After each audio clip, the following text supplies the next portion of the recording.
नवनवीन कीर्तन सोहळ्याचा आनंद घ्या आणि सबस्क्राईब करा गावरान तडका। आमदार साहेब मोठं गाव आणि गावात एका माणसाला 300 एकर जमीन। त्याला नाद होता पाहुणे चहा पाण्याला दूध हलण्याची। कीर्तन आटपल्यावर पाहुण्याला म्हणला चला चहा घ्यायला दूध घ्यायला चहा घ्यायला म्हणला चला। तर त्याच्यात 5-25 पाहुणे गेले तर त्याच्यातले अर्धे दूध पिणार होते आणि अर्धे चहा पिणार होते। दूध पिणार आहे तर अर्धे वाटीन पिणार होते, अर्धे नाही सांगत। असे नाना प्रकारचे ज्याचे त्याचे सगळे। असाच एक जण आला म्हणला मी वाटीत घेत नाही, म्हणलं नवाज बूट आणलाय त्याच्यात देतो। हो म्हणजे वरण चपात्या वाटीत चुरून खाल्ल्या आणि दूध वाटीत पित नाही, किती हाणायला पाहिजे? आगावपणा नाही करायचा, असला आगावपणा या इंटरनेट जगात या युगात ही नाटकं कशाला करायची? त्याच्यातले नाना काही चहा पिणारे काही दूध पिणारे होते। म्हातारं जुन्या काळातलं होतं भारदस्त। सुनबाई जी मामांजी त्या काळातली सून होती, आताची नाही। आता सुनबाई काय ते तिथंच तर बहिर होईन हा, त्या काळातली सुनबाई जी मामांजी जी, कारण तिच्या जिबीला वेल्डिंग नव्हती ना। आता यांच्या जिबीला वेल्डिंग आहे, आता यायला फक्त सासू सासऱ्याची प्रॉपर्टी तुपात बुडून खावटती, त्याला नीट बोला वाटत नाही। झोपीत भिताडा अंगाव पडन एखादीशी हा। रामायण त्या बाई नाही का जिनं घरात नीट वागा। दोन्ही सुनायला आडात ढकलून दिलं आणि ती म्हणली मी रामायणाला चालले, नको हो तिथल्या बाकीच्याला फोकशीन तू, हो तू नको, तू काय ऐकायच्या लायकीची रामायण आहे का नाही? हो आणि भावाला 3.5 एकर आणि याला 3.5 एकर, याचं रान बोजल्यावर 4.5 भरतय आणि त्यो रामायणात 1 नंबरला पुढे येऊन बसतो। ह्यो काय लायकीचा आहे रामायण ऐकायच्या? भावाचंच एकर भर कोरलं आणि ह्यो रामायणात पुढे बसला। मंडप जळून तो ह्या पापानं सोंबळ्या, तुही लायकी आहे का रामायण ऐकायची? विठाला विठाला माणसानं परमार्थात गर्दी केली म्हणजे फार असा परमार्थाला गोड काळाला असं डोक्यातलं काढून टाका हा। माणसानं गर्दी केली म्हणजे लोक परमार्थाला गोड काळाला नाही। अहो हीच माणसं कीर्तनात रडत होती आणि हीच माणसं जाताना साट्यानं बाटू कुपटून नेत होती। कीर्तनाला आल्यावर बाटको उपटून नेत होते हेच माणसं, हेच हेच हेच हेच। पण तुम्ही नाही आमदार साहेब, तुम्ही तर नाही म्हणणारच आहेत ना। विठाला विठाला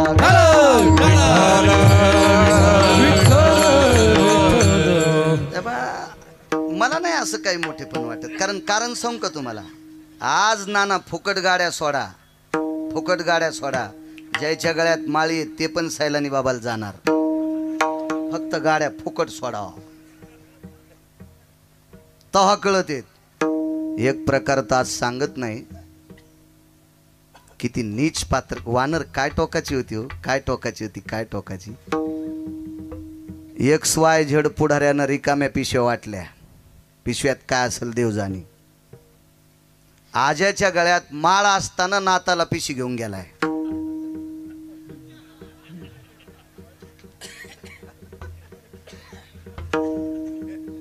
माणसानं गर्दी केली म्हणजे लय दर्दी येत असं नाही हा, अद्याप नाही। याच्यात काय मोठे पण परमार्थाची नाना खोली वाढायला पाहिजे, खोली, रुंदी नाही। जेथे पाहे तेथे देखीचे पर्वत, पाया विना भिंत तातडीची, पाया विना भिंत तातडीची। जेथे पाहे तेथे देखीचे पर्वत, जेथे पाहे तेथे देखीचे पर्वत, पाया विना भिंत तातडीची, पाया विना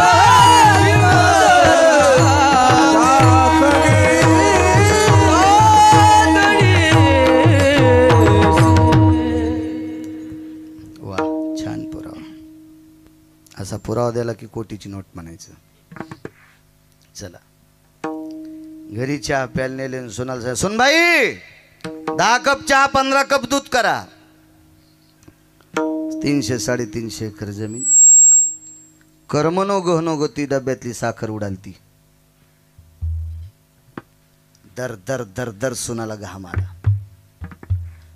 हे मथाऱ्याच्या सुनाला घाम आला. मथाऱ्याची नाच सुन आपल्या सासूल म्हणते, आत्या इतका काऊन घामी आलाय? तुला माहीतच नाही, तू आज सासऱ्याची खसालत बाई त्या आकड्याच्या काठीन मारते आता. म्हणजे झालं काय? मी सकाळी सांगायला पाहिजे होती साखर संपली म्हणून. मग आपल्यासाठी का दुकान उघडायचे नाही का? अगं पाहुण्यापासून गेल्यावर सगळी प्रतिष्ठा मातीत जाती ना. 300 एकर जमीन आहे ना आपल्याला. सून हुशार होती, म्हणजे मथाऱ्याची नाच सून. ती म्हणली, आत्या फक्त दूध गोड होण्याला संबंध आहे आणि साखर चहा गोड झाला पाहिजे. आणि ती म्हणली, मग काय टाकी? ती कुलवान घराण्यातली सून होती नाना. ती म्हणली, माझ्या लग्नात रुख होत आलेला आहे साखरेचा. 10 कप दुधात किती महाराज टाकू आणि 15 कप साखरेत किती 15 कप चहात किती बदक टाकू? रुखो देत होता बरं. साखरेचे बदक, साखरेचे महाराज, साखरेच्या चिमण्या, साखरेचे पाखर. मला सांगायचे, कुलवान घराण्यातली सून असल्यामुळं आपल्या सासूची इज्जत झाकली. तशी कुलवान घराण्यातली सोने वारकरी वाया जातच नसते. ताशी म्हातारे जुने आहेत ना, जुने. ते विठाला विठाला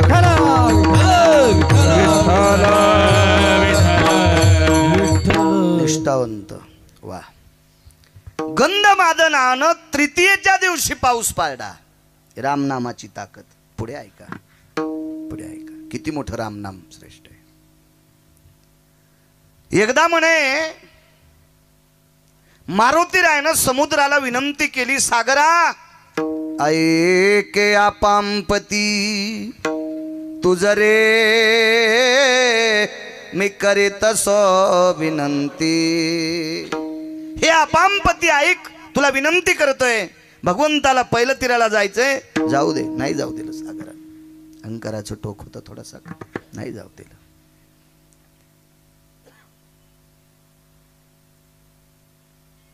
नळ नावाचं वानर आहे. या वानरावर एक कृपा झाली. त्यानं दगड पाण्यात टाकला की तरंगत होता. तुका म्हणे नळा सागरी तारियल्या शिळा. त्याच्या हाताने दगड तरंगत होते. पण ही का कृपा झाली? येतोय अलीकडे थोडासा. पवित्र गंगेच्या तीरावर एक साधू पहाटेच्या प्रहरी आपली साधना करीत होते. आणि ती साधना होती शाळीग्रामाची पूजा करत होते. शाळीग्राम म्हणजे विष्णू. विष्णू. आता अयोध्येचं राम मंदिरातल्या ज्या मूर्त्या आहेत का अयोध्येतल्या, ह्या गंडकी नावाच्या गंगेतल्या पाषाणाच्या आहेत. आणि गंडकी नावाच्या गंगेत जेवढे पाषाण असतात आमदार साहेब, ते विष्णू आहेत. हो, कारण तिथे विष्णूला शाप प्रदान झाला आणि भगवान पाषाण रूपात पडले. शाळीग्राम विष्णू. तर काही अधिकारी लोक नाना शाळीग्रामाची पूजा करायचे भगवान विष्णू समजून. आणि शाळीग्रामाला कुठलंही फुल चालत नाही, फक्त तुळशीचं पान. शाळीग्रामाला फक्त तुळशीचं पान, पान चालते, पान. आणि अधिकार जर त्या योग्यतेचा असेल आणि शाळीग्राम जर तसा तितका शुद्ध सापडला असेल, तर जेवढी तुळशीची पानं टाकली त्याच्यातली अर्धी शाळीग्राम सेवन करत असतो. अशी मोठ्या लोकांचं वाक्य.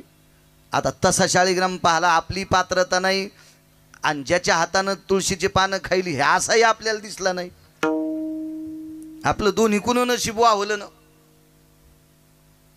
तर शाळीग्रामाची पूजा करणारा महात्मा डोळे झाकून भगवंताचं चिंतन करायचे आणि नळ नावाचं वानर तितक्याच शाळीग्राम उचलायचं आणि पाण्यात टाकायचं. पण त्यांच्या मालकांचा गोडसा पुरावा आहे. कधी कधी वाचा वेळ भेटल्याच्या नंतर मोठ्या मोबाईलमध्ये विचका ग्रंथ विकत घ्यायचं काम नाही तुम्हाला. बोट फिरी जात्या काचावा असं. ते ॲप घ्या म्हणतात ना, मग ते तुम्ही ते डाउनलोड करा आणि मग ते फिरीत राहा. भंगाऱ्याला चॅटिंग करण्यापेक्षा ते बघा, देव तुमचं कल्याण करेल.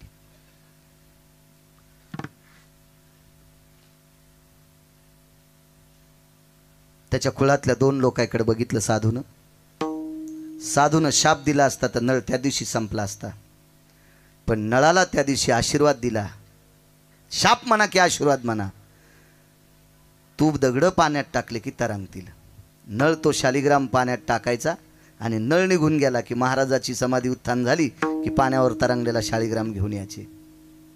असं एक मुद्दा आणि अजून 2 मुद्दे आहेत, पण सगळ्या गोळ्या एकखट्या घेतल्यावर रिॲक्शन येत असते. विठाला विठाला मग या नळ नावाच्या वानराच्या हाताने दगड तरंगत होते. देहूतले मालक सांगतात, तुका म्हणे नळा सागरी तारियल्या शिळा. कशा करता दगड तरंगत होते त्यातला एक पुरावा सांगितला. पुन्हा कधी योग आला तर पाहू पुढचे 2 पुरावे. या नळ नावाच्या वानरानं मारुतीरायाला सांगितलं, हनुमंता कशाला ताण घेता तुम्ही, आपल्या हाताने दगड तरंगत आहेत, आपण दगडाचा सेतू बांधू. लागलीच सेतू बांधायला सुरुवात झाली, पण दगड पाण्यात टाकल्यावर ते दगड वाहत होता नाना, पुढे पुढे सरकत होता. मारुतीरायाने सांगितलं, अरे लंका इकडे, दगड खाली चाललेत, काय करायचं पाषाण. मग रामनामाची जुडई करा. आणि मारुतीरायानं ती दगड रामनामाच्या जुडईनं जोडून टाकले. 100 योजनाचा सेतू बांधला. 4 कोसाचा 1 योजन, तर एका योजनामध्ये 12 किलोमीटर भरते. 12 गुणिले 100 1200 किलोमीटरचा सेतू बांधला असं रामायण सांगते. एवढा मोठा दूर सेतू बांधला. त्या सेतूला शासनाचं बजेट नाही नाना, पाय खांदायला जेसीबी नाही, कुठलाही थापी घेऊन मिस्त्री नाही, 1 रुपया मजुरी नाही, दोरी लावण्यासाठी माणूस हजर नाही, काहीच नाही, काहीच नाही. त्याला खालून टेकू नाही. समुद्री तारिले पाषाण महिमान नामाचे. उदकी तारिले पाषाण हे महिमान नामाचे, तारिले पाषाण हे महिमान नामाचे, तारिले पाषाण हे महिमान नामाचे, तारिले पाषाण हे महिमान नामाचे. अल्पमतीहीन अल्पमतीहीन काय वर्णू तुमचे गुण, तारिले पाषाण हे महिमान नामाचे, तारिले पाषाण हे महिमान नामाचे, तारिले पाषाण हे महिमान नामाचे, तारिले पाषाण हे महिमान नामाचे. क्या बात आहे, वाह वाह वाह पुरावा महाराज वाह. हे महिमान नामाचे 100 योजनाचा सेतू आमदार साहेब वानरानं बांधला, काय नवल नाही. बाईला स्वप्न पडते आणि बाई दुसऱ्या दिवशी सकाळी आपल्या मालकाला सांगते, वानर लंकेत आलेत. बळीवान बोलती, मंदोदरीनं सांगावं, मंदोदरी बोले रावणा प्रती, स्वप्न देखिले मी एक मध्यरात्री, नेनो वानर मिळाले किती, शिळा सागर बांधिला.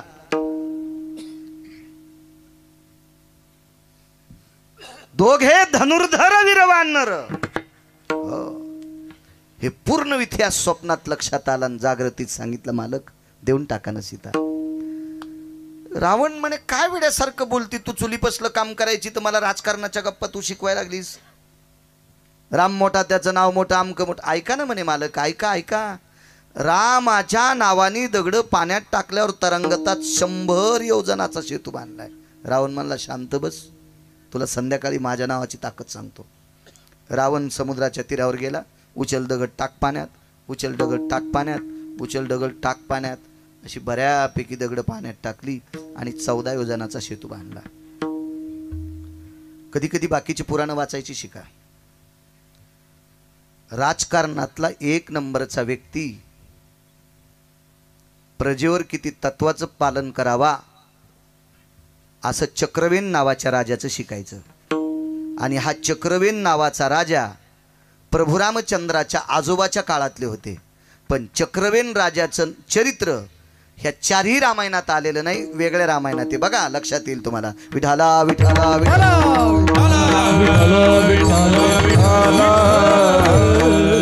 हा चक्रवेन नावाच्या राजाच्या पुढे लंकेचा राजा गुडघे टेकून बसत होता. काका बुवा, गुडघे टेकून.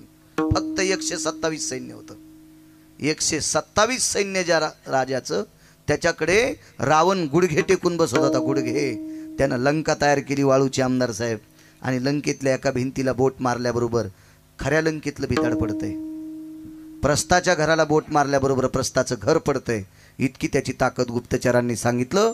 चक्रवेन नावाचा राजा समुद्रात आलाय आणि त्याला शरण जा, जयपत्र देऊन टाकलं. तुम्ही जिंकलात, मी हारलोय. आणि मग विचारलं असं तुला कुठून प्राप्त झालं? त्यानं सांगितलं जनतेसाठी प्राप्त झालेला निधी जनतेसाठी खर्च करतो, म्हणून पृथ्वीची माझ्यावर कृपा झाली. अमात्य लोकांना संपवायची ताकद माझ्या हातात आली. हा चक्रवेन नावाचा राजा होता. हा प्रभू रामचंद्राच्या आजोबांच्या काळातला राजा. आणि तो चक्रवेन राजा काय काय नाविन्यपूर्ण लोक होती, काय अधिकार तत्व होतं. जीवनभर गोडस भगवंताचं चिंतन करणारा राजा. भजनाच्या व्यतिरिक्त त्या राजानं काही नाही केलं. असो, 14 जणांचा सेतू बांधला. रावण घरी आला, घामाघूम झालता. मंदोदरीला सांगितलं, प्रिये, हे प्रिये, जी जी बस रथात. रथात बसवलं तो सेतू दाखविला. हे कोणी बांधला मालक? मी बांधलाय. आणि खरंच रावणानं बांधला होता, याच्यात काही दुमत नव्हतं. रावणानंच 14 जणांचा सेतू बांधला, मीच बांधला. पण शहाण्या बायका शक्यतो लोकात मालकाला काही बोलत नसतात, तिला बाईला शहाणी म्हणत असतात. घरातलं साखर तेल सगळं संपल्याच्या नंतर मालक घरातून पिशवी घ्यायच्या अगोदर सामानाच्या लिस्टीची चिठ्ठी हातात द्यावी, अन्यथा सांगावी साखर संपली, चहा पावडर संपली, डाळ संपली, तांदूळ संपलेत, वगैरे वगैरे संपले, घरात सांगावं. हे शहाण्याबाईचं लक्षण असते. आणि मालकानं पिशवी घेतल्यावर ध्यानात हे का, साखरेच्या डब्याला इस्तू लागलाय,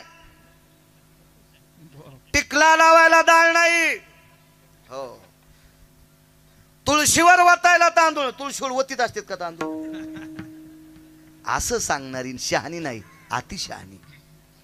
आणि अशी ज्याला भेटली असेल त्याचं नशीब तुर्कस्तानच्या पलीकडे झोपलंय असं समजायचं. त्याचं नशीब तुर्कस्तानच्या पलीकडे झोपलंय असं समजायचं. हो, कारण कर्कशे संगतीन दुःख उदंड फजिती. देऊतले मालक सांगतात ज्याला बायको कर्कशा भेटली का त्याला सोन्याच्या बंगल्यात मसन वाटाय, आणि ज्याला बायको सात्विक भेटली का त्याला वनवासात पण स्वर्ग आहे. संसारातली गोडची व्याख्या, गोडची व्याख्या गोड असलं पाहिजे. अहो, पती आणि पत्नी संसाररूपी रथाचे चाक आहेत. तुम्हाला एक माहिती आहे का, चाक जरी सरळ असले, आखरी फिरली ना गाडी कानी होत असते. आणि कान्या झालेल्या गाडीचे बैल वाटानं चलत आहेत आणि एक चाक पवळी येऊन चलत, आणि तरी येडपट बैलाला छानायला. अरे सुंब्या आहेस का काय तू, मारी तू का बैलाला कठाळ्या? अरे गाडी सोड. गाडीच्या 2 लांब धुरा असतात, त्याच्या वरची धुरा असती तिला डोंबाळ म्हणतात. ते सोडायचं, ढिलं करायचं, मग 4-4 बोटानं कानं काढायचं, आणि मग गाडीचं कानं काढ्या दोन्ही चाकर रस्त्याने येत असते. तरी सुंबळ्या, तू बैलाला किती जरी मारलं सुंबळ्या, तुला अक्कल असावे रे बैला. लय बैलाला कळत नाही. आमच्या बैलाला चराट खाचा नाद होता. आमदार साहेब दोऱ्या खात होता आमचं बैल, एकच खात होतं बैल. दोरी खाऊन संध्याकाळी दुसऱ्याची मका खाऊन यायचं. आलंच पहाट घरानं बापा. ते माणूस तासा होता, हा बाबा इस्तू पहा पण त्याच्याकडे नाही पहा. ते म्हणला बा बाळू महाराज आहेस म्हणून एकदा सोडून दिले. हो, मी महाराजन फाराज काय नसतो मोजीत. हो, उद्या का तू हा बैल आला का पाय. मी कीर्तनातला सांगायलो असं म्हणलं, मी त्याचे दात त्याला खेळायला दिले असतील. विठाला विठा आमच्यावर घेतलं लय खसखस पिकती तुमची आहे का नाही. हे तुम्हाला राग येईन म्हणून माझ्यावर घेतलं. हे सगळं तुमचं दळायलो हे ध्यानात ठेवा ना. तुमचंच सांगायला लागलो तुम्ही. गड्याला सांगितलं नाना, गड्यानं बैलाला मारलं, 2-3 फोकाऱ्या हाणल्या. दुसरा बैल म्हणला जमलं का, लय चराट खाऊन मका खातो ना, कसे खपके भेटले. बैल लय शहाणं होतं. बैलानं दुसऱ्या दिवशी त्याचं दाव खाल्लं आणि मग याचं खाल्लं, आणि दोघं मका खाल गेले. लय बैल बैलाच्या नादानं कोण्या दुकानावर जातात. काही काय बैलाला जा वाटत नाही बरं का, पण काही बैलाच्या नादानं जातात. मला असं वाटतं अशा भंगिऱ्या बैलाच्या नादी नाही लागलं पाहिजे. अख्खा संसार उलथा होईन एका दिवशी. विठाला विठाला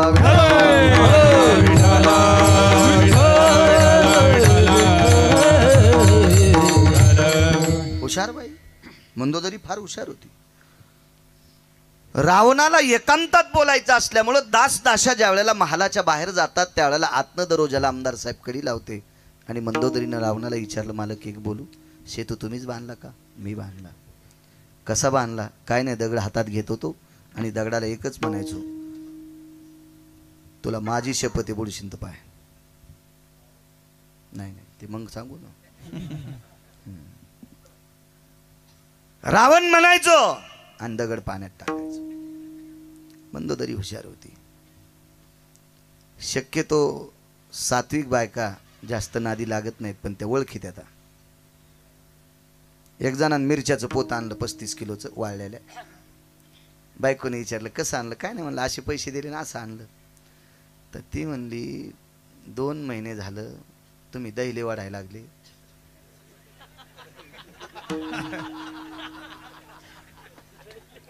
आप कळत का दहिले? वढून टाकलेल्या बिडीच्या दोंडकाला दहिले म्हणते. राहुल भाया तुम्हाला नसन कळत, पण उगा हसायले तुम्ही. आता 2 महिने झालं तुम्ही दहिले वाढायला लागले, 35 किलो मिरच्याचे पैसे कुठून? बरं इलेक्शन बी चालू नाही, कोणी तुम्हाला दिलं असलं तर? ते म्हणला जाऊ दे ना मिरच्या. मग जाऊ द्याचा विषय नाही हो, पण मला तर कळू द्या ना कसं आणलं. जाऊ दे तर्कातलं पडलेलं आणले. म्हणजे प्रत्येक बाईला कळतं बरं शिंदे मामा, आपला नवरा किती पाण्यात आहे, किती तळ्यात आहे, किती टेकड्यावर आहे, किती टिव्यावर बसलेला आहे, असं सगळं कळतं. पण कसं आहे, मायबापाचं नाव करण्यासाठी त्या अशा भंगिऱ्याला पण सांभाळीतात. इतकी पवित्र संस्कृती, इतकी पवित्र स्त्री या महाराष्ट्राच्या मातीतली. म्हणून तर ज्या घरी कुलस्त्रिया राज्य राणी व संपत्ती. म्हणून या देशाची सर्वात मोठी संपत्ती काय असेल तर तुम्ही आहात माझ्या माईनं.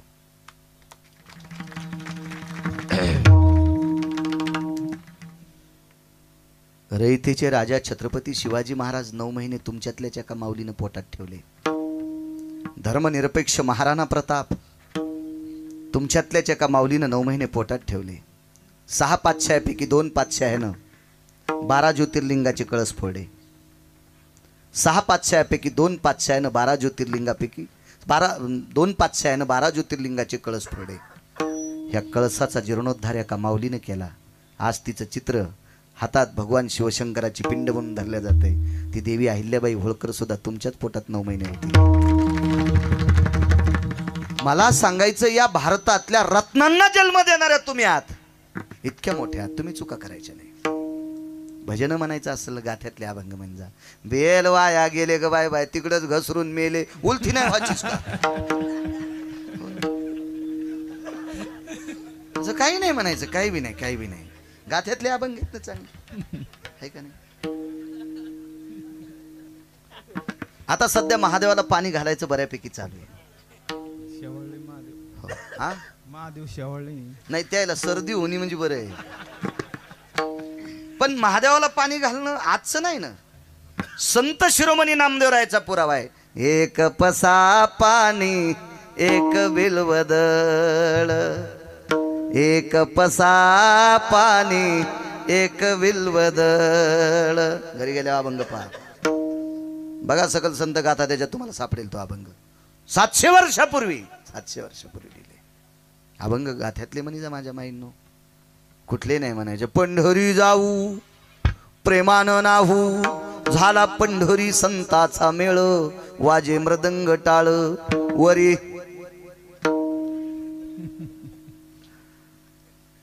नाही म्हणायचे, चुकीचे. आपण सुद्धा काही म्हणताना भ्यायचंय. राधा रंगानं दिसते छान, तिच्या येणीला गोंडे 2. ज्या राधेच्या अंगाची माती पंढरपुरातल्या मालकानं कपाळाला गंध म्हणून लावली नाना, तिला गोंडे लावायची काय गरज आहे? पप्याच्या माईला लावा, ती सुंदर दिसन ना. आपण आपल्या बायकोला गोंडे लावायचे, बादसिंग लावायचे, धमक असली तर दागिने आणायचे. राधेला गोंडे लावायची काय गरज आहे? नाही चुकीचं म्हणायला पाहिजे, नाही म्हणायचं चुकीचं. अधिकार आहे तुम्हाला. तुम्ही तुमच्यात मात्र 5-25 बायकांचा ग्रुप करायचा, गाथा वाचवायचा, काकडा करायचा, तुम्ही तुमच्यात.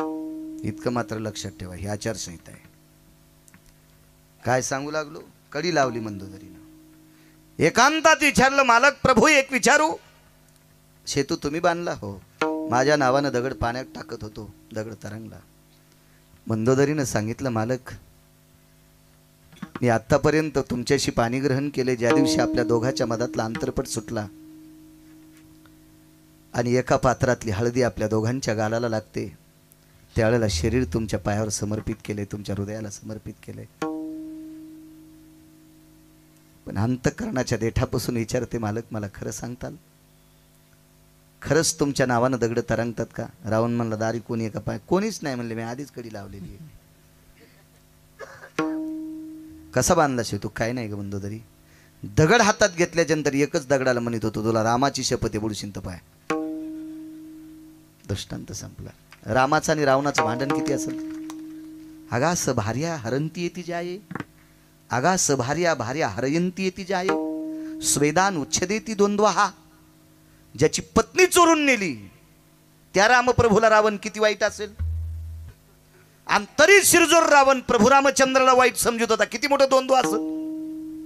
आणि इतकं मोठं कट्टर वैर असताना, एवढा कट्टर विरोध असताना आमदार साहेब, तरी पण प्रभू रामचंद्राचं विरोधकानं नाव जरी घेतलं तरी दगड तरंगत होता. इतकी ताकद. 9 मिनिटं शिल्लक आहेत, आपला एक पुरावा मांडतो. 2 लोकांच्या पापानं देशावर संकट येत असते, एक धर्मसत्तेतलं पाप आणि एक राजसत्तेतलं पाप. राग येऊ नका बरं का, एक आमच्यावर बी घेतलंय.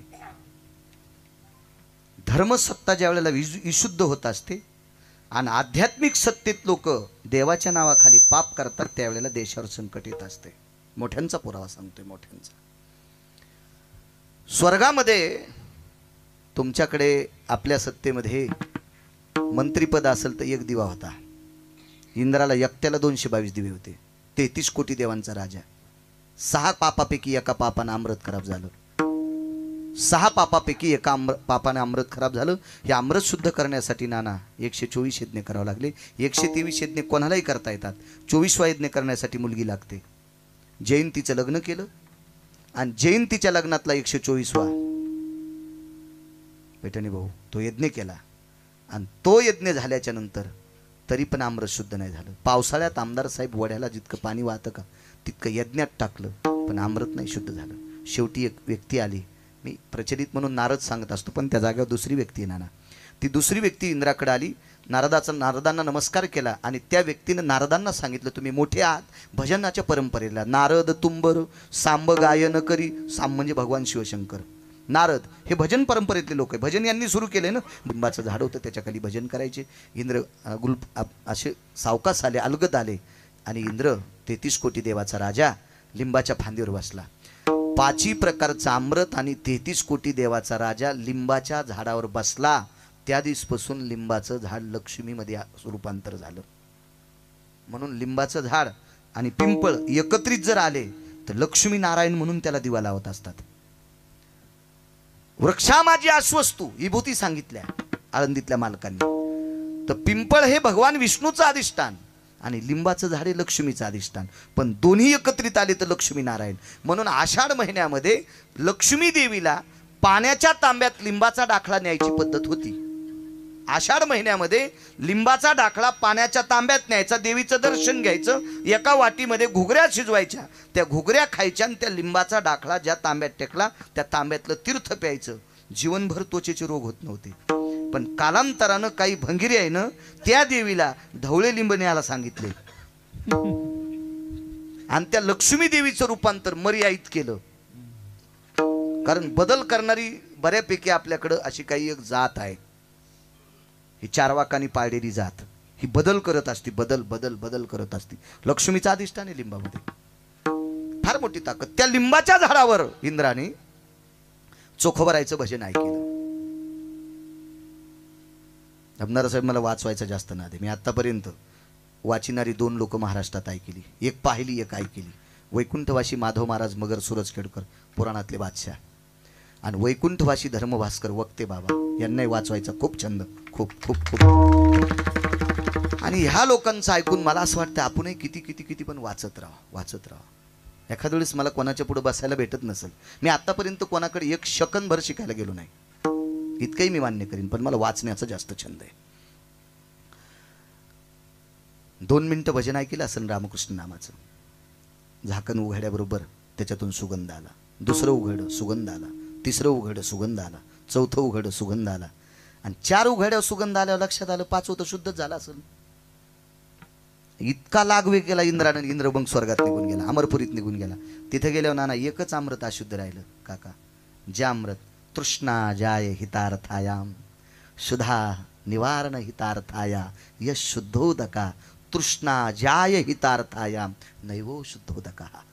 भूक भागायचं अमृत शुद्ध झालं आमदार साहेब, पण तहान भागवायचं अमृत मात्र शुद्ध नाही झालं. आणि मग इंद्राच्या डोक्याला घाम आला, एक अमृत शुद्ध राहिलं. तर नारदानं त्या वारकऱ्याला विचारलं, त्या साधूला, त्या साधूचं नाव शोधा ना मोबाईलवर, शोधा शोधा, तुम्हाला एकूण एकाची शपथ आहे, शोधा ते नाव शोधा, बघा ग्रंथ बघा, काय चॅटिंग करता, काल कुठे गेलता, तो मसनात गेलता, उद्या तुला नेणार आहे काय, 2-2 वाजता 2-2 वाजता 2-2 वाजता. आणि कोणाचं काही बी कोणाला शुभेच्छा. मला एक जणांनी कीर्तनानं नेलं वाढदिवसाला, वाढदिवसाचं त्याचं कीर्तन आटपलं, पण त्याचं वर्णन केल्यावर कीर्तनातला एकही माणूस अशी प्रतिक्रिया गोड देत नव्हता. मी म्हणलं नेमकं आपलं सांगण्यात हुकायलंय का काय व्हायला लागलंय. मग कीर्तन आटपलं, त्यानं बुका गिका नारळ गिरळ काय द्यायचं ते दिलं, त्याची काशी झाली ना आमची केली त्यानं. आणि मग जाता जाता एक जण म्हणला, महाराज या ना 2 मिनटं या. हे जसं त्या शिंदे काकानं कसं आम्हाला नेलं तर तिथं वरुडीला जेवायला, तसं बोलिलं. तर मी म्हणलं एक बोलू का, कीर्तनात तुम्ही एरविले प्रसन्न, आज काय सांगायचं महाराज, तुम्ही अशा माणसाची स्तुती करू लागले, आम्ही पावसाळ्यात आमच्या वाट्यावर कुत्र्याला बसू देतो, पण त्याला कधी बसू देत नाही, तर त्याची तुम्ही कीर्तनात स्तुती केली. मी म्हणलं झालं काय, काय नाही म्हणलं महाराज, ते 4-5व्या दिवशी कोणाच्याही कोठ्यातला बोकड्या न ओरडता चोरीत आहे.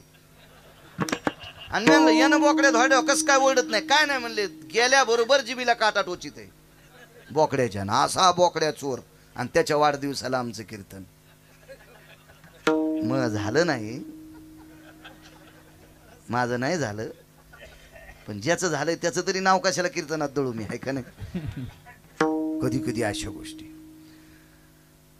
त्या साधूनं विचारलं, देवर्षी इंद्राला आपलं नारदाला विचारलं, नेमकं काय काय काय नारद, काही नाही म्हणे, 4 अमृत शुद्ध झाले आणि 1 नाही. एकच विचारा इंद्राला, काय विचारा सांगितलं.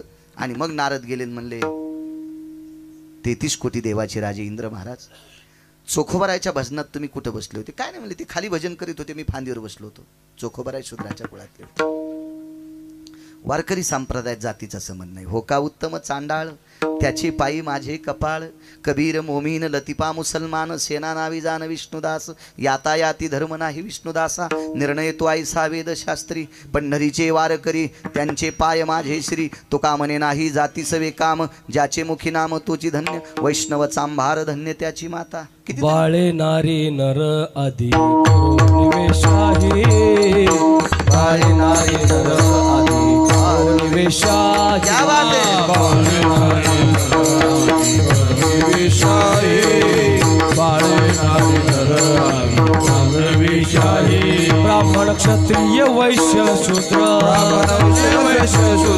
चांडाळाही अधिकार, चांडाळाही अधिकार, बाळे नारी नर आधी करो निवेशाही, बाळे नारी नर आधी करो निवेशाही, बाळे नारी नर आधी करो निवेशाही, बाळे नारी नर आधी करो निवेशाही. ब्राह्मण क्षत्रिय वैश्य शूद्र चांडाळ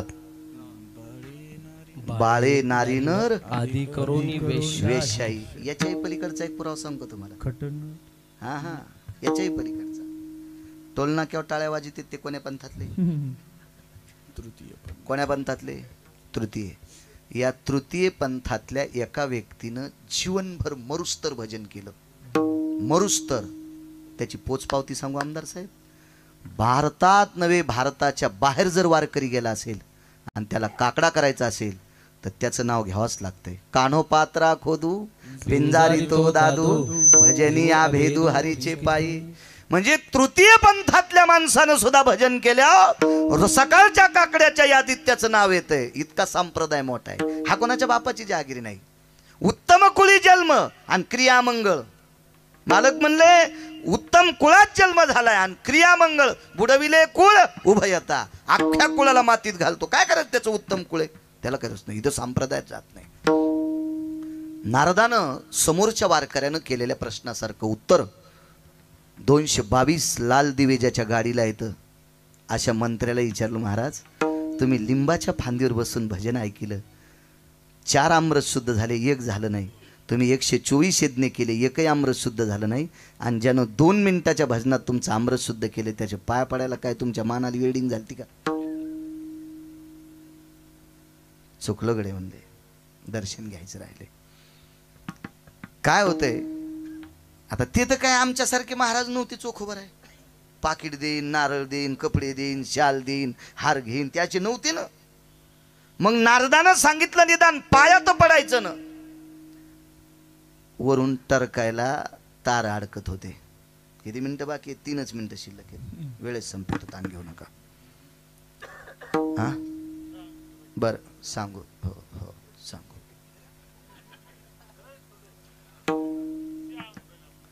तर ते वरून वायर जाल गेलं तर मग ऊसाच्या ट्रकला अडकू लागलं, कापसाच्या गाठीला अडकू लागलं. आता तुमच्यासारख्या लोकांनं जिल्हा परिषदला निरोप केला. काय जिल्हा परिषद 82 काय असते मला काय तितकं कळत नाही. आपल्याला हे कळतंय ना, बाकी काय करायचं. हो नका का राजकळण कळ. आमचा मित्र चांगलं गात होता आणि ते म्हणलं मला सरपंच व्हायचं. म्हणलं येडपटे काय तू, आणि नको म्हणलं तू चांगलं गात वार दिवसभर फवारा घेतल्यावर 500 देते. फवारा कळतो ना तुम्हाला, दिवसभर फवारा, ते बी कुच्या इंजनचा नाही. मस्त पाय पडून नारळ भेटतो, तू कशाला याच्यात पडा. तुला मोह खपतच नाही म्हणला, तुला वाटतंय मी वरी जाऊन 3.5 एकर जमीन ऐकली, सगळ्या शेळ्या ऐकल्या, म्हशी ऐकल्या, गायी ऐकल्या, आता नाशिकला खडे कांदिते. ते आमचा मित्र. एवढं नका हसू, तुमच्यात बी लय पोटकिडे घुसलेले इथं. आमच्यावर घेतल्यावर लय खसखस पिकती. तुम्ही काय तुकाराम महाराजाचे चुलते आहेत का? तुमचे तर चेहरे पाहिल्यावर कळत आहेत तुम्ही किती बांधव करणार आहेत. विठाला विठाला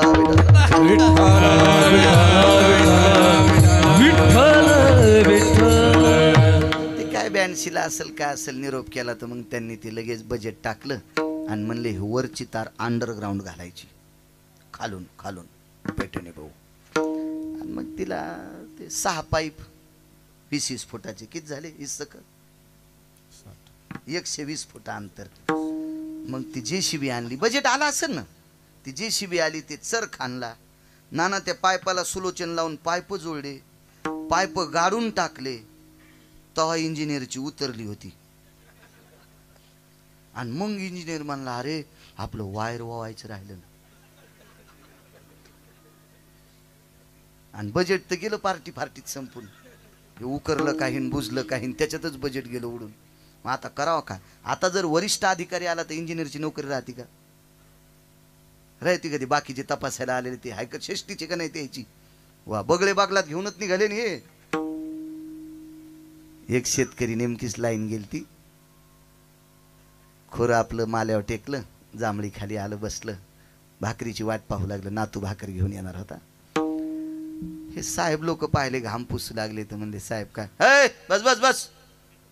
धोत्रावर होतं ना ते. धोत्रावाल्याला येड्यावणीच समजित तो माणूस.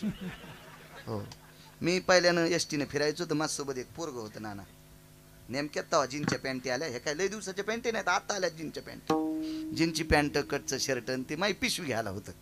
आणि 7 रुपये तिकीट होतं, 50ची नोट होती. मी कंडक्टर साहेबांना म्हणलं साहेब 2 तिकीट द्या.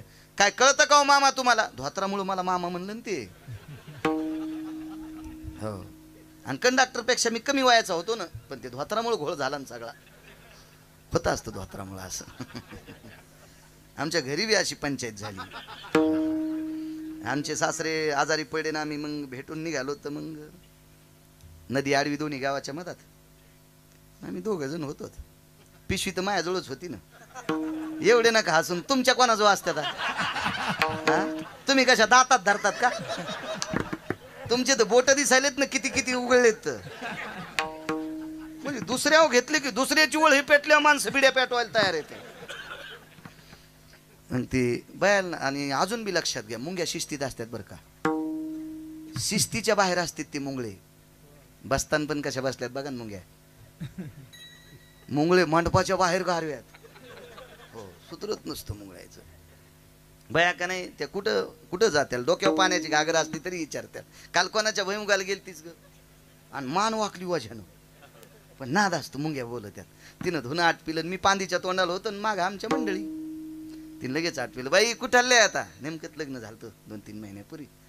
आणि ती पाहुणी आलेली गावात, तिच्या मामाचं गाव आमचं गाव.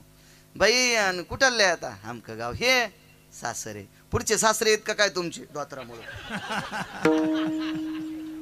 आमच्या घरचे म्हणले बाई कीर्तनात तुम्ही घाली जा धोतर, पण घरी आल्यावर पॅन्ट घाली जा. म्हणलं नको रे येडेवानी नको करू तू असं कशाला. नाही बाई ते काय पान होती बाई सासरेच म्हणली. म्हणलं काय होते म्हणली. मग तिच्या म्हणण्यावर काय बघायचं, इतका काय ताण घ्यायचा. पण फुरसनाला साधं समजायचं नाही बरं. 5ची मोटर जर चालू असेल आणि दांडात जर फुरसन पडल तर ऊस कोरडा आणि एरंडच भिजत येत.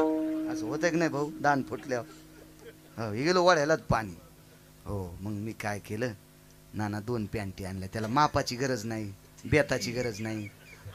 त्या पॅन्टीचं नाव संध्याकाळ पॅन्ट. त्या पॅन्टीचं नाव संध्याकाळ पॅन्ट म्हणजे नाईट पॅन्ट. नाईट म्हणजे संध्याकाळच ना. बेताचं काम नाही, याची उपसान त्याला घाला. 2 वस्तूला बेतच लागत नाही, नाईट पॅन्ट आणि गाऊन. आणि या दोन्ही पोशाख आपल्या भारताचे नाहीत. हो याला काय बेत लागतच नाही ना. मग मी तुळशीपाशी ते दोन्ही आणून टेकलेत. आमच्या घरचे म्हणले बाई आणल्याच नाही का पॅन्टी? म्हणलं हो. तो नाही ऐकून कोणाचं ऐकून? 2 कलरच्या आणल्या. म्हणलं मग ओळखू आल्या पाहिजे, लोक म्हणतील एकच घालायला. 2 कलरच्या आणल्या. म्हणलं इतक्या लवकर कस काय शिवल्या? म्हणलं टेलर ओळखीचा होता, ते मी सोबतच शाळेत होतो त्याच्यामुळे पटकन शिवून दिले. घरात नेल्याबरोबर पॅन्टीच्या खाली कोयते होते ऊस तोडायचे. बाईन हे कशाला आणलं? मी म्हणलं आता पॅन्टी घातल्यावर आपल्याला कोणी कीर्तनाला सांगणारच नाही. आता आपल्याला ऊस तोडायला जावंच लागणार आहे. त्या जशाला तशा पॅन्टी दुसऱ्याला देऊन टाकल्या. 19 वर्ष झालं मला अजून म्हणलीच नाही पॅन्ट घाला. असं आमच्या इथं घडच नाही. तुम्हाला राग येईन म्हणून आमच्यावर घेतलं आणि तुमचं दळायलो हे ध्यानात ठेवा. हो इतकी येडपट बायको असल्यावर मी गेलो असतो ना रामदेव बाबाच्या आश्रमावर. जय बम बम बोले तिथंच ब्रश शिकले असते, तिथंच काय विकलं असतं. तिथं काय कमी आहे का? किती लागते सेवादारी? त्यानं नसतं येऊ दिलं तर कुंभमेळ्यात आहे का नाही महाराज? तिथं काय कमीच नव्हती ना. फक्त तुमचं सांगायला लागलो. काय सांगू लागलो?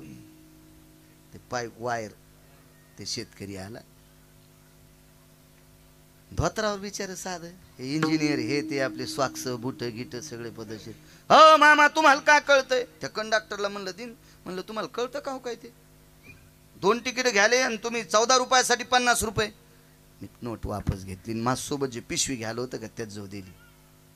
ते म्हणला साहेब 2 तिकीट. बरं भैया उतारताना चिल्लर देतो. हा त्याच्या अंगावर पॅन्ट होती ना, पण खाली उतरल्या मी त्याला नाही चिल्लर घेऊ दिली. मी हात केला. हो तुमच्या कशाचे ते? मी म्हणलं ते मी पिशवी घ्यायला आहे, ते चिल्लर द्या. कंडक्टर पाहू लागला. बाजूचे लोक गेल्या. म्हणलं साहेब जास्त धोत्रावाल्याचा अपमान करू नका. धोत्रावाल्याचं नोटाव चित्र असल्याशिवाय भारतातली नोट चलत नाही, इतकं डोक्यात ठेवा ना तुम्ही. धोत्रावाल्याचा कशाला अपमान करता? म्हणलं माझ्यासोबत पॅन्टीवर आलंय, त्याची 9 दिवस झालं पॅन्ट धुतली नाही त्याच्या माईनं, आणि तरी तुम्ही त्याला तिकीटं दिलं आणि चिल्लरं दिली. मी रोज धुत आहे, त्याचं नाव धोत्र. मी रोज धुतल्याला घालितो तरी तुम्ही मला येडेवानी करता. असं नका करी जाऊ कंडक्टर साहेब. जिनच्या पॅन्टीवाल्याने जरसं भानात ठेवा. 72च्या दुष्काळात धोत्रावाल्याने 1 टायमाला भाकरी खाल्ल्या, आपल्यासाठी प्रॉपर्ट्या कमवून ठेवल्या. आता धोत्रावाल्याला सांभाळा तर पंढरपुरातला मालक तुमच्यावर कृपा करील. जुन्यांना नाही विसरायचं जुन्यांना. साधा माणूस 40 एकर ऊस आमदार साहेब त्याला कसं साधं, किती इंजिनियर विकत घेईल ते? 40 एकर रोडच्या कडेला महाराज जमीन, रोडच्या कडेला 80-90 लाख रुपये एकरची. ते म्हणला साहेब मी साधा शेतकरी, धोत्रावरला अंगात निमसती, पण तुम्हाला घाम काऊन आला? काय नाही आमचं वायर वावायचं राहिलं. ते म्हणला सोपं काम आहे, इंद्र पाया पाडा नाही याच्यावर सांगतोय, सोपं काम आहे, माझ्या संग ऊसात चला. ते म्हणले ऊसात? आणि आम्ही? ते म्हणलं यावं लागतं ऊसात. ऊसात जाऊन काय करायचं होतं? पाणी दिल्यामुळं ऊसातल्या बिळात पाणी गेलं. उंदरं कुठं आले? वरी उंदरं धरायचे होते ना आमदार साहेब. मग 2-4 टोपले दिले, आखाड्यावर होते टोपले शेण काढायला. बाराला शेवटी म्हाताऱ्याच्याच हातात उंदीर आला. टोपल्याच्या खाली मग उंदीर घेतला, सुतळीचे तोडे आणले, एकाला एक बांधला, उंदराच्या पायाला सुतळी बांधली, पायपातून इकून उंदीर सोडून द्याला आणि तिकून निघल्यावर उंदीर काढून द्याला आणि सुतळीला वायर घातलं आणि वळून घेतलं. इंजिनियर म्हणले अरे बापरे काय म्हातारे पाहणं. मामा किती शिकले? काय कळत नाही. सही करा म्हणल्यावर शाही लावा म्हणत असतो. बापरे हे कसं काय कळालं? काय नाही म्हणलं आम्ही शेतकरी येत या आम्हाला असं कळतच येठण तुटल्यावर चार द्यायचा, आम्ही गाठी देतच नाहीत ना, आम्ही चार देतो असं पद्धतशीर आहे म्हणलं असतंय आमचं. जर जानूळ हालायला लागलं तर गावाकडे आता सुतार मामा घरी लांब आहे, ते घरी नसतील, ते बाजाराला गेलेले, आम्ही लगेच फन काढतो, पळसाची साल आणतो, लगेच ती साल लावतो, पळसाच्या सालीला पाणी असतंय, फन फुगतू कचकच करीत नाही, आम्ही शेतकरी आहेत. आम्हाला काय गरज आहे म्हणलं एवढे शाळेचं. वा वा वा वा. या दलिंदरी इंजिनियर लोकांना नुसता रामराम घालायला पाहिजे होता का नव्हता त्याला? नातू शिकलेला होता आमदार साहेब, ते म्हणला दादा किती अपमान केला त्या भडव्यानी तुमचा. त्याला पुन्हा आता डबल JCB आणून जर पाईप काढायची ते फुटली नसते का? काय चमच्यानं उकरणार होते का? ते नुकसान झालं असतं का नाही? किती सोपं काम केलं शेतकऱ्यांना. नमस्कार करायला काय पाहिजे होता का नाही? नाही केला. दादा म्हणले बाळ्या तू ताण घेऊ नको, हे गाडीत तर बसू दे सुंबळे. गाडीत बसल्यावर म्हाताऱ्यानं वायर उपसून घेतलं पुन्हा. दृष्टांत संपला. महाराज व्यवहारात उपकाराची फेड उपकारानं करावी की नाही? इंद्राचं काम नव्हतं पाया पडायचं, इंद्र पुन्हा पाया पडण्यासाठी ज्या वेळेला येतोय त्यावेळेला 5व्या प्रकारचं आम्र शुद्ध होतंय. पण आम्र शुद्ध करण्याची ताकद रामकृष्ण नामाच्या बळावर चोखोबराने केली. म्हणून मालक म्हणतात रामकृष्ण नामे ही दोन्ही साजिरी हृदय मंदिरी स्मराकारे. पांडवांचा यज्ञ एका साधूला आणण्यासाठी पाठीला वेगात सांगतो. थंडीचे दिवस आहेत. पांडवांचा यज्ञ 22 दिवस शिल्लक राहिलाय. पूर्णाहुतीचे मंत्र एका साधूला येत होते, 4 साधू होते. त्या साधूला आणायचं ठरलं. पण त्या साधूला आणायला ज्या वेळेला धर्मराजा गेले त्यांनी सांगितलं 60,000 यज्ञाचं पुण्य पाहिजे. धर्मानं सांगितलं आमचा पहिलाच इचकला आहे, तर 60,000 यज्ञाचं पुण्य कुठं द्यावा? अर्जुनाला पाठवलं. अर्जुनानं जगाच्या मालकाचा लेटर पॅड दिला. तो लेटर पॅड यज्ञात टाकलाय. नाही आलं मात्र भीम ताकदीच्या बळावर भीमाना असे दंड दाखिले. तर भगवंतानं सांगितलं दंड दाखवू नको, आपल्याला काय ग्रामपंचायतचा सदस्य पळवायचा नाही, महाराज आणायचा आहे. महाराज तिघायच्या ना आले नाही. द्रौपदीनं सांगितलं दादा सोबत येता. भगवंताला दादा म्हणायचे. देवानं सांगितलं ताई मी पायी चालणार नाही, तुम्ही रथात बसा, मी पायी चालते. जिच्या भावानं 48,324 दाश्या 48,324 दाश्या काम करण्याच्या दिवशी भाऊबीजीच्या दिवशी बहिणीला देल, त्या किती श्रीमंत बाई असेल. आणि तेवढ्या श्रीमंत घरची बाई इंद्रप्रस्थापासून साधूच्या आश्रमापर्यंत पायी गेली. दर्शन घेतल्याबरोबर आतून आवाज आला अखंड सौभाग्यवती भव. बाई पाया पडी. कशावरून लक्षात आलं? हातात बांगड्या होत्या आणि बांगड्या बांगड्यामुळं फार वेळेस फायदा झाला द्रौपदीचा. एकदा भीष्मानं पण केलता उद्या सकाळी निष्पांडवी पृथ्वी करीन. भीष्माचा पण म्हणजे साधा आहे काय? आणि भगवंताच्या कानावर वार्ता आली उद्या सकाळी पांडव जाणार आहेत. देवानं सांगितलं ताई काय करायचं? एक काम करा. आता पितामह भीष्माचार्य पहाटे पूजेला बसलेत 3:30-4 वाजता शिबिरात रावटीत पूजेला बसलेत. आपल्याला जावं लागते. भगवंतानं सांगितलं पूजेत अडथळा जमत नाही, मी मध्ये येत नाही दादा, फक्त माझ्यासोबत तिथपर्यंत चला. भगवान तिथपर्यंत गेले आणि शिबिराच्या बाहेरून द्रौपदीने नमस्कार केला. अखंड सौभाग्यवती भव. हातातल्या बांगड्यानं आवाज आला आणि पूजा आटपल्याच्या नंतर भीष्माचार्य बाहेर आले. कोण? द्रौपदी? हो मी. आशीर्वाद या जन्मातला का पुढच्या? सोबत कोण आहे? तिनं सांगितलं जोडा सांभाळणारा. ते चपलापाशी उभं होतं. जोडा सांभाळणार कुठं होतं? चपलापाशी. जोडा म्हणजे जीवनाचा जोडा. कपाळावरचं कुंकू सांभाळायची ताकद ज्याच्या तिथे सोबत आलतं. भीष्मानं सांगितलं काम झालं. भीष्मपण केला खरा आणि धनुर्धरा रक्षिले. काय ताकद? नुसत्या बांगड्याची ताकद आहे. म्हणून घाली जा माझ्या माईंनो. आमचा मित्र म्हणला माझी घालीत ना. म्हणलं मग मला घाल. तू हे ऐकणं मग आम्हाला घाल. तू का काय आहे का नाही? बायकोला ऐकलं पाहिजे, नवऱ्याचं बांगड्या घातल्या पाहिजे. शास्त्र आहे त्याच्या पाठीमागं. असो द्रौपदी तिथपर्यंत गेल्या. साधूनं आशीर्वाद दिला. साधू बाहेर आले. कोण? मी द्रौपदी. काय काम आहे माय? काही नाही, आमच्याकडे येत नाही. माय तुला माहित आहे मी धर्माच्या ना आलो नाही, भीमाच्या ना आलो नाही, अर्जुनाच्या ना आलो नाही. नकुल सहदेव इथे आले असते तरी येणार नव्हतो. तुझ्याच्यानं कसं येईल? महाराज मला सांगा ना. त्यांनी सांगितलं 60,000 यज्ञाचं पुण्य पुरे का? पुरे का म्हणल्याबरोबर साधू खालीच पडले. द्रौपदीने विचारलं महाराज तुम्हाला जास्त यज्ञाचं पुण्य पाहिजे का? एवढ्या यज्ञाचं पुण्य तुझ्याकडे कुठं? पांचाळ नरेशाने इतके यज्ञ केले काय? ते काहीच विचारू नका. मी इंद्रप्रस्थापासून तुमच्यापर्यंत चालत आले, नाम घेता वाट चाली आणि यज्ञ पाऊला पाऊली. प्रत्येक पावलाला मी रामकृष्ण हरी म्हणत होते, रामकृष्ण हरी म्हणत होते किंवा कृष्ण कृष्ण म्हणत होते. कोटी कोटी यज्ञ नित्य ज्याचा नेम आणि एक हरिनाम जपता घडे. त्यावेळेला पांडवांच्या लक्षात आला आपला यज्ञ द्रौपदीनं पूर्ण केलाय, पण तो पूर्ण केलाय रामकृष्ण नामाच्या ताकदीवर. म्हणून रामकृष्ण नामे ही दोन्ही साजिरी हृदय मंदिरी स्मराकारे. मोठ्या श्रद्धेने मोठ्या अट्टाहासाने चालत असलेला हा ज्ञानयज्ञ म्हणजे कीर्तनात मोठमोठे तत्ववान लोक तुम्हाला सांगत आहेत. ज्याच्यात विठ्ठल विठ्ठल म्हणतो हा नामयज्ञ सुद्धा त्याच्यात होतो. आणि अन्नदान, सकाळी नाश्ता आहे, दुपारी जेवण आहे, संध्याकाळी जेवण आहे. म्हणजे अन्नदान अन्नपूर्णेचं सुद्धा अधिष्ठानित आहे विद्यमान बदनापूर तथा अंबड मतदारसंघाचे विद्यमान आमदार आदरणीय नारायणराव कुचे साहेब मोठ्या श्रद्धेने ही परमार्थाची ध्वज,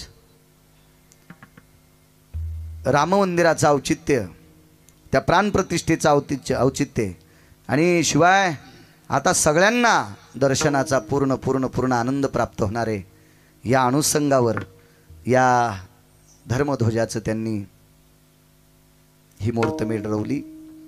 आणि या मुहूर्तमेढीतल्या या नामयज्ञातला आजच्या पहिल्या दिवसाचं कीर्तन करण्याचा योग गिरगावच्या बाळूला आलाय. आमदार साहेबाच्या वतीनं आदरणीय पंजाब भाऊ सोळंके चिंचखेडचे ते सतत माझ्याशी संपर्क करत होते. भाऊंनाही धन्यवाद. या ठिकाणी उपस्थित असलेले आदरणीय पैठणे भाऊ असतील त्यांनाही धन्यवाद. राहुल भैया डोंगरे असतील त्यांनाही धन्यवाद. असरामप्पा लाटे देवलेकर, शिवाजी भाऊ लाटे देवलेकर, आदरणीय आमचे शिंदे मामा ज्यांच्याकडे होतो, ही सगळी मंडळी, बऱ्यापैकी महाराज मंडळी सुद्धा आहेत. सगळ्यांना प्रणाम करतो.